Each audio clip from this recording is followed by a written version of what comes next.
Hey, how are y'all today? As promised on my last video when I was talking about the drama triangle, and I hope you've taken a few minutes to look that over and it got at least to a point where you could start to understand and maybe even use the drama triangle as an understanding, a tool to figure out what's happening when you are playing in the drama triangle versus being a problem solver. I said I would go into more transactional analysis at the end of it, and today I wanted to spend a few minutes doing that, introduce a few concepts that go with TA transactional analysis. And one is the parent, adult, child setup, as well as this I'm okay, you're okay, or the various I'm okay, you're not okay, I'm not okay, you're not okay scenarios that go with this. Okay. So we'll start out with this parent, adult, child triad. The idea is if you can picture those as the parent on top, adult in the middle, and child. And the reason why picturing this helps is because later in your mind, you expand that out and you see other people as the same way parent, adult, child, and which mode they're working in. The importance of this is being able to understand that neither one of the three, parent, adult, child, is always the perfect way to be. There are times when you will need to be a little bit more of the parent and a little bit more of the child. Now, let me explain to you how this works. If you take the middle, the adult is that sort of reasonable, usually calm, logical, rational individual that's in the middle, that's able to see other people in a clear light, treat them as adults, because that's the whole point of the adult mode is you're treating others as adults and you're not moving into the child or parent modes to deal with other people. And you go, well, what does it mean to move into the parent mode? And these are ego states for those of you that want to get, really into the jargon that's used. And, as I mentioned before, go back. You can check out games people play. You can check out a few other books to get an idea of transactional analysis. If you're in parent mode, there are two sides to parent mode. One side, which a lot of people think, well, what's wrong with being a parent? Because if I'm a parent, I'm taking care of people, I'm nurturing people, I'm supportive, and, I'm there like a parent would be. Also, though, comes the flip side of being a parent, which is controlling, critical. Okay. You're busy, pointing out what's wrong. You can even at times, I think some of the words were patronizing, or just you're trying to get other people to behave in a certain way and other people's attitudes to be in line with your attitude. And that's a parent mode versus an adult. Because an adult sees things simply as they are, treats you as an adult, doesn't try to make you conform to things. You can see how that would shift into parent mode. Child mode, on the one hand, people are like, oh my God, because children can be rebellious, they want their own way, they may have problems with feeling, like I'm insecure, I don't know who I am. There's parts of a child mode that can either be scary or problematic, but there's also that creative spark in you that comes from child mode, that freedom to pick and choose and to see things in a different light and to let things go and to enjoy and have fun, even sometimes to the detriment of what may be healthy or what may be safe, because you're playing, literally playing in the child mode. Now, why are these important? When you're talking to somebody else, start to pay attention which mode you're in and which mode they are in. See, a lot of times when things happen, if you pull back and observe the conversation, see, and this goes back to the other skills that was taught about observing what's going on. If you have worked the CBT, cognitive behavioral triangle, you start to understand about how thoughts and feelings and behaviors all interact. Well, now part of it was finding out what it is you're thinking and how you're feeling, and then thus, of course, how you're behaving. So if we take this into this parent adult child mode, if you see yourself at work, maybe you're the boss. And as the boss, when people come in, you feel the need to be very authoritarian, tell everybody what to do, maybe even micromanage, or just generally be the rule giver and tell people, you should be doing this. This is the way you're supposed to do it. You're supposed to handle it that way. And then threatening punishments for those that don't do what you say. You can see how that almost looks like a parent with children. Many times then those people that you're playing that parent ego state over may revert into a child mode. I'm sorry, I know I'm late.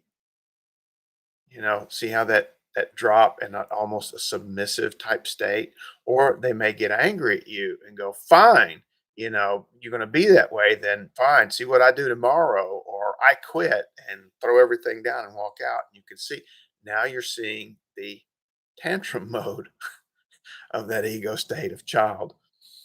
So again, sometimes people play the child mode to force you into another state.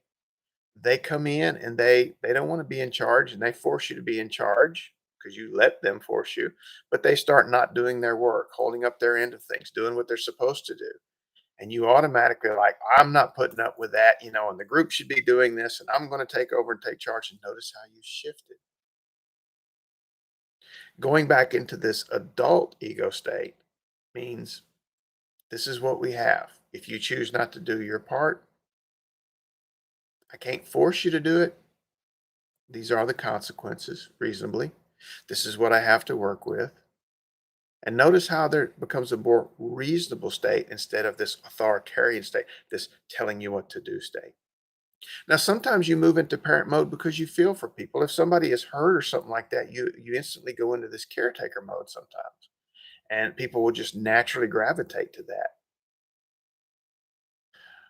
Sometimes people do things and then there's a switch. The switch happens when someone is playing one mode and they switch to another one. In other words, someone's playing the adult mode, they're at work, and somebody does something wrong that they don't like or something they're not supposed to do, and they switch to parent mode and start telling them, "You broke the rules. I'm going to tell the boss. We've had enough of this. I can't put up with this. I don't know why you're acting that way." And you notice there's that tinge of meanness that comes with that parent state sometimes because you shift into that when you're upset. Then the person on the other end may go to the child mode and go, "I'm sorry. I just I don't know what I was doing. I feel so bad." And notice that they're dropping into child mode. Or they may do another switch on you. They may come up and go, "You can't talk to me like that. I'm going to report you. I'm going to write you up. I'm going to put in a complaint." Suddenly they're trying to push into parent mode. And it may very well be that the person who initially caused the problem slips into a child mode, apologizing, having an issue. You can see this play out within a home all the time. Somebody in the household may not want to do something, so they immediately slip into child mode and they just don't do it. They don't do their part. They don't do the chore they're supposed to do. Amazingly enough, I see a lot of children who can operate in adult mode. They are reasonable, calm, and I will see the parents immediately try to push them into child mode by being, the boss, shifting to the top, telling them what they're going to do. And, you're a parent at the same time, though. You don't have to act that role all the time. The whole point of raising children is so that they get to the adult state. And when you help them get that way by showing them the example of being in the adult state yourself, of being, calm and rational, talking through things, sometimes they will elevate up to that. And then you're able to talk things out. The other part of this is the you're okay, and the other person, you're okay or not okay. There's a shift. And I'd like to explain all of these to you. It's brief. There's no way I can fit all this into one short video, but I wanted to give you a taste so you'd be curious and you actually go look it up. So the idea is if you take one of two, And if you're someone who's good with binary systems or computer language, or if you think in this way, you're able to pick. It's an on and off switch. Okay. So if you take it from one state of I'm okay and you're okay, when you see the world that way, you're able to deal with everybody in a calm, rational way. You're able to see things, fairly, evenly. You're able to discuss things in that mode. If, on the other hand, though, you are fearful or you have a problem with yourself or you don't feel that you're meeting up to a standard or that you're good enough, you might drop into the you're not okay. I'm not okay. So I'm not okay. Now, you may still see other people as okay or other people as not okay. But notice there will be a difference now because when you shift that in, I'm not okay, you may start then being clinging, or you may be fearful and avoidant. You may have other issues where avoid contact with people, or you become super shy, or you start thinking bad things about yourself that you're not good enough. You may think that other people are looking down on you.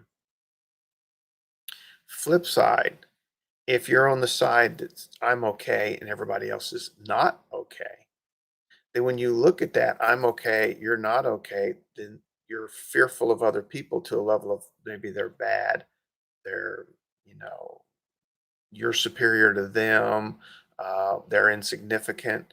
Notice how it takes a certain lean to it when you act like that or you voice it like that. You're no longer treating them as an equal. And see, here we come back to that parent, adult, child.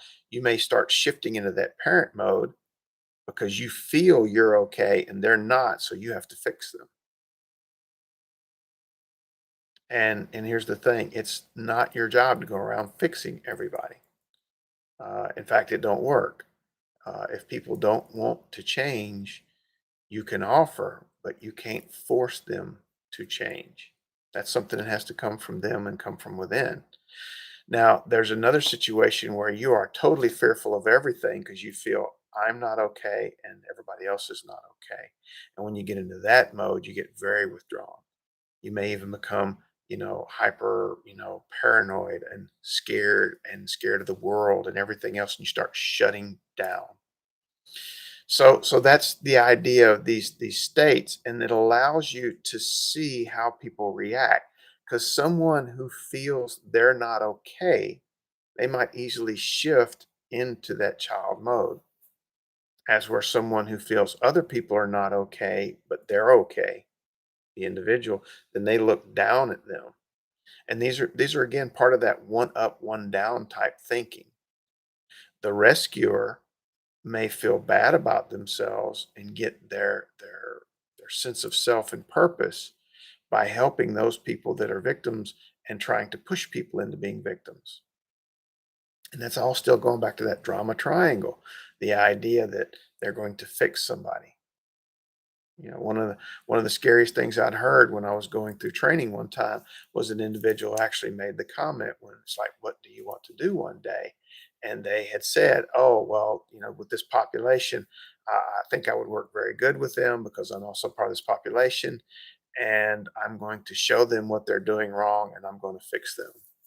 And I knew in that moment that that wasn't going to end well.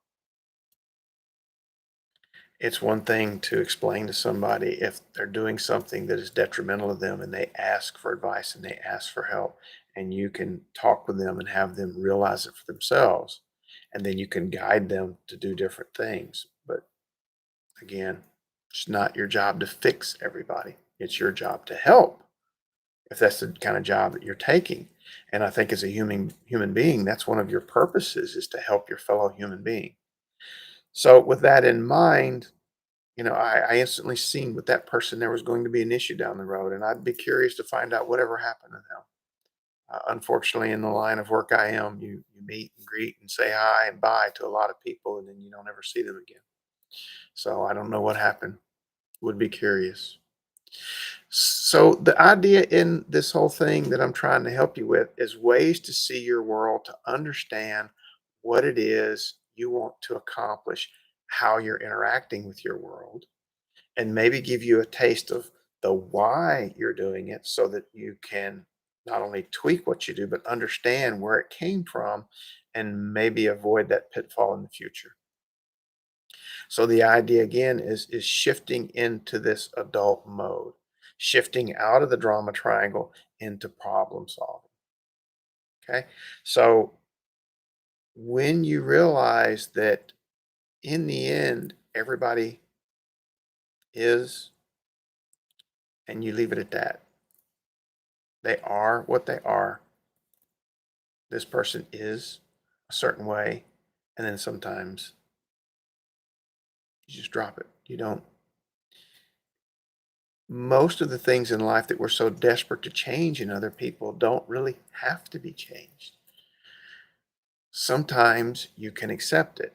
Now, if that person realizes they're causing problems, they're causing pain, then yeah, sure, switch it, change it. That person has to want to change it though. So I hope some of this helps you. It was an add-on to my last video, and I was getting kind of long and wanted to not just drag it on to pull in this other part of transactional analysis. But I really think it's worth looking into. It's something that as a therapist you can use, and as you're just regular layperson, you can understand your world, and it will help you start to see. You can use it in business, you can use it at work. You can see when it's happening and what's going on so that you can find yourself and catch yourself. Oh, I'm slipping into this parent mode. I'm busy trying to take over and rule the world and take charge of everybody when maybe that's not my job. Even when you are in charge, you don't have to rule from the parent mode. If the people that you work for can be, rationally instructed, talked to, discuss, give them the information, and then they can make choices on their own. Realizing when you cross boundaries and when you start trying to rule other people, you start trying to tell people how to live their lives. Is that really what is best for them? I mean, let's be for real. Half the time, we really don't know what's best for us in the long run. That takes a lot of work. Now we're going to add on the responsibility of trying to tell everybody else what's right for them too. You see how you're getting out of your boundaries and into other people's, bubble space. So take a look at this. You can find it online. Again, Transactional Analysis, Eric Burns, Games People Play, excellent book. There's also a lot of other videos and things in Google to look up, gather information, and watch this play out, and then watch it play out in your world. Observe, notice. When it happens, you can tell yourself, okay, I see what's going on. And then you can make a decision to step back out of those modes. You can use the parent mode when it's needed. Remember, all three are okay. All ego states in this sense, the parent, the adult, and the child, have a place because there's a time to be creative. There's also a time to take charge. Situation dictates it. You have to, in that moment, take charge. Also, it's possible, though, sometimes there's no need for you to take charge. You can just operate in adult mode, let other people be. Okay, you have a great Sunday, and I look forward to talking to you again. Y'all take care. Bye bye.